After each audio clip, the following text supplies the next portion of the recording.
দেশের বিভিন্ন জেলায় বন্যাপ্রবণ নদ-নদীর পানি কমেছে। কোনো কোনো নদীর পানি স্থিতিশীল। সার্বিকভাবে বন্যা পরিস্থিতির অবনতি না হলেও উন্নতি হচ্ছে ধীর গতিতে, জানিয়েছে বন্যা পূর্বাভাস এবং সতর্কীকরণ কেন্দ্র।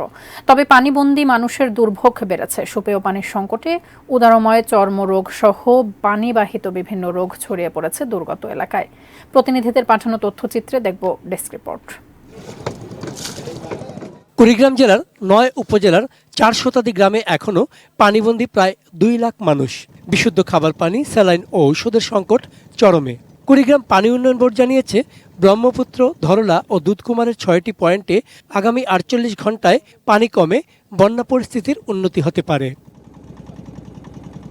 হবিগঞ্জের আজমিরীগঞ্জ উপজেলার কাকাইলছেও, বদলপুর, পাহাড়পুর, জলশুকা, শিবপাশায় পানিবন্দী ৭০,০০০ মানুষ। পাহাড়পুরে কুশিয়ারা নদীর বাঁধ ভেঙে বদলপুর হাওরে পানি ঢুকছে। ভেসে গেছে পুকুর, বিলের মাছ।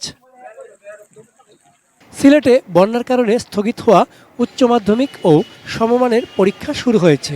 সীমান্তবর্তী নিচু এলাকা থেকে পানি নামছে ধীরে ধীরে। আশ্রয়কেন্দ্র থেকে ফিরছেন বন্যার্তরা। সিলেট ও ভারতের চেরাপুঞ্জিতে বৃষ্টিপাত কম হয় প্রতিদিনই কমছে সুরমা, কুশিয়ারা, শাড়ি, গোয়াইন, ধলাইসহ সকল নদ নদীর পানি। তবে ভেসে উঠছে তৃতীয় দফার বন্যার ক্ষত। স্বাভাবিক হতে শুরু করেছে বিভিন্ন উপজেলার গ্রামীণ যোগাযোগ। সিরাজগঞ্জ ও কাজীপুরের মেঘাই পয়েন্টে যমুনা নদীর পানি ধীরগতিতে কমছে। জেলা প্রশাসন জানিয়েছে, ৫ উপজেলার ৯০,০০০-এরও বেশি মানুষ পানিবন্দী রয়েছেন। তলিয়ে গেছে ৬,৫০০ হেক্টর জমির ফসল। পানি ওঠায় বন্ধ রয়েছে ৭৮টি শিক্ষা প্রতিষ্ঠান। এরই মধ্যে বন্যার পানিতে ডুবে ৩ জনের মৃত্যু হয়েছে। জামালপুর জেলার ইসলামপুর ও দেওয়ানগঞ্জ উপজেলার ১.৫ লক্ষাধিক মানুষ এখনও পানিবন্দী। দেখা দিয়েছে শুকনো খাবার, বিশুদ্ধ পানি ও গোখাদ্যের অভাব। ছড়িয়ে পড়ছে রোগবালাই। বন্যার কারণে জেলার ১.৫ শতাধিক শিক্ষা প্রতিষ্ঠান বন্ধ। রাস্তাঘাট ডুবে যাওয়ায় উপজেলা সদরের সঙ্গে সড়ক যোগাযোগ বন্ধ রয়েছে এখনও।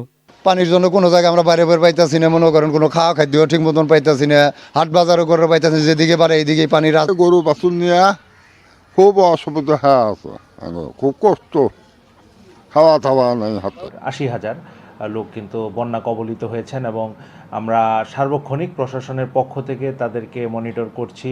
আমরা ২০টি আশ্রয় কেন্দ্রে তাদেরকে যে বসতবাড়ি থেকে সরিয়ে নিয়েছি এবং তাদেরকে শুকনা খাবার এবং তাদেরকে ১০ কেজি করে চাল, চিরা এবং তেল, ডাল সেগুলো সরবরাহ করা হচ্ছে। চন্দন পাল, ডেস্ক রিপোর্ট, এটিএন নিউজ।